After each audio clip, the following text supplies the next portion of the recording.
We don't think any company can guarantee investors that a recessionary scenario would not impact them. Furthermore, Goldman Sachs was particularly downbeat on Palantir's outlook. It noted Palantir's average deal size is $8 million, which could be impacted if the economy goes into a recession and companies are reluctant for larger transformation projects. Therefore, it's critical for the company to communicate its ability to continue its 30% revenue compounded annual growth rate cadence despite a slowing economy. Even though management has not deviated or revised its revenue guidance, the market has derated PLTR significantly since November 2021, down more than 60% from its November highs. The street seems convinced that Palantir's revenue growth would not be impacted by the increasing likelihood of a near-term global recession. Palantir's government business is a key asset for the software analytics company, especially if a recession makes it harder for companies to earn a dollar. Palantir's government business generated $241.8 million in revenue in the first quarter, showing an increase of 16% year over year. This is likely to increase due to macro dynamics. The world seems to be a very chaotic place now. Tensions are rising from a geopolitical point of view, Ukraine and Taiwan just to mention a few.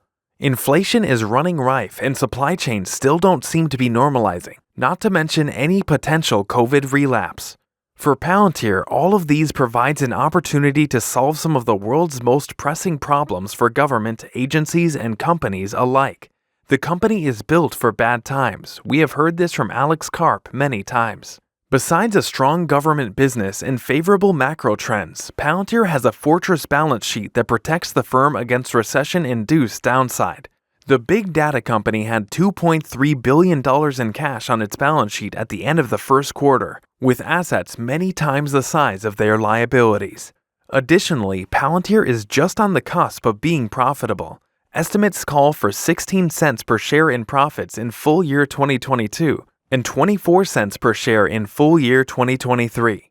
Based off full year 2023 estimates, Palantir has a price-to-earnings ratio of 38 times.